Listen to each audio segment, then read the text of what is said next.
I'm Shea Socha. I'm going to be a sophomore at University of South Carolina next year, and I'm going to be studying microeconomics. I realized that I'm really just fed up with the world and how everything's kind of going today, and I really wanted to try to make a difference. I'd like to, in the next 5 years or so, maybe working for the Federal Reserve, and maybe change my major to macroeconomics, and maybe one day be chairman for the Federal Reserve. What would I like to see from our next president? Now, what I really like to see are maybe Calvin Coolidge, his home policies as far as economics goes. Maybe cutting huge chunk of spending, which he did when he was in office. He did major tax cuts, and he completely prevented an economic depression. And during his presidency, just by cutting taxes, and he also managed to raise the overall national income of the minimum wage earner. And he managed to reduce the deficit by what today would be about $104 billion in his 8 years in office. What I'd like to see more from society would be people taking an overall responsibility in what they're doing. People have just got about this level of uselessness, really, that's the best word for it. They don't care, they're very caught up in themselves, and they, like I said, they feel like they're entitled to everything they have. They shouldn't have to work for it.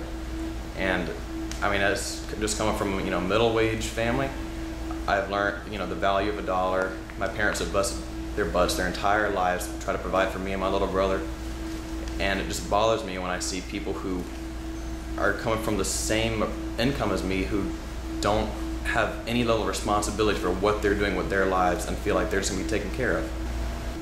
I believe that probably Ron Paul would be best fit to take Coolidge's place as far as home economic policies go.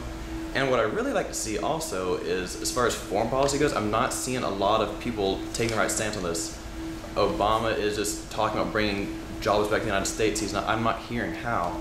And then from Romney, he's talking about having these huge issues with China and how they're manipulating us when they're really probably the best place to have a overall international business. So I'd like to see maybe more along the lines of Theodore Roosevelt. I'd like to see his foreign policies in place. He was the great negotiator. His famous saying wasn't it something like, talk softly and carry a big stick?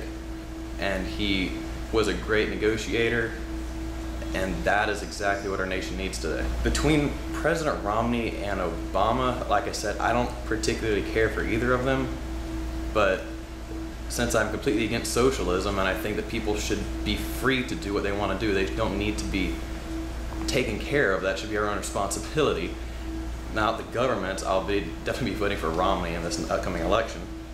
I'm going to be living in the wonderful United States of America for another, hopefully, 70 years. And what really bothers me most is, like I said earlier, people don't care. They've reached a lackadaisical sense.